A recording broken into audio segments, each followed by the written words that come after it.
Fallout Equestria, Unscrewed Audio Files, by ComicSansPony, read by Forrest M.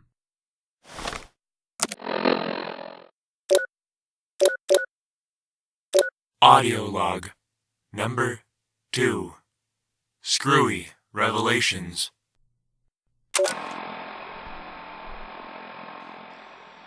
Food tastes strange to me now. I realized this when I found the cafeteria. In my defense, my meals were typically brought to me and most of the time fed to me, so the location had been unknown until now. I was packing a saddlebag in preparation for leaving when I couldn't recall the last time I'd eaten. Upon reflection, I realized it was the day the megaspells fell, within mere hours of them dropping. That was, I think, 4 days ago at this point.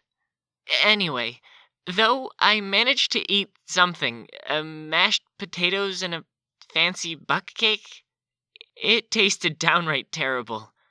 Maybe it's just the crappy hospital food. Another odd thing I'd like to put on record is I also appear to not need sleep. You'll recall my insecurity over how many days have passed. Well, that is because I haven't slept and not for lack of trying, I just haven't.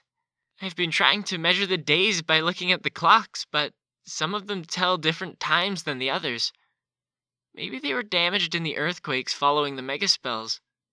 Light from outside isn't much help telling the day and night either. It's just a greenish hue all the time. Either slightly lighter or slightly darker, and for no uniform amount of time. Is it strange that I feel slightly agoraphobic? Part of me wants to stay, but I know I should go. I guess despite my newly regained sanity, I can still be crazy. Patient isn't responding to treatment. I've tried everything I could. It was a mistake to switch my field of medical study from pediatrics to psychiatry. I couldn't just stand there and do nothing as my Screwy, my Screwloose, barks like a Celestia damned dog for the rest of her life. We were gonna get married before the accident. It was only a month away. I was walking on air, and now it feels like I've been shot through the heart. Maybe I'm too close to this. Me being here is doing more harm than good. First, do no harm. I think I'll hand Screwy's case over to someone who knows what the fuck they're doing. I'm so sorry I couldn't even cure you, Screwloose. I'm so very sorry.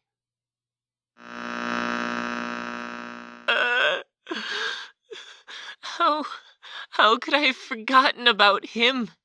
My fiancé. I had a fiancé. Doctor who? I can't remember his name. We were in love. I know we were. And getting married. Why can't I remember him? I remember my sister, my mom, nearly every pony in my life, but him. Think rationally, Screwloose. There has to be an explanation. Whatever the radiation did to heal my brain must just not have restored my lost memory. So, I just have amnesia? That can be fixed with the right triggers. I wish my doctor were here. The one I don't recall. He'd know what to do. I'm sure of it. I have decided to not listen to any more native recordings. It's too painful not knowing who he is. But having these feelings flare up, hearing his voice, I'll just let the rest get overwritten. It's for the best. Now I'll just focus on locating any other survivors. First, I'll look in my old house to make sure Mom and Sho made it to a stable. If they didn't, I'll cross that bridge when I come to it.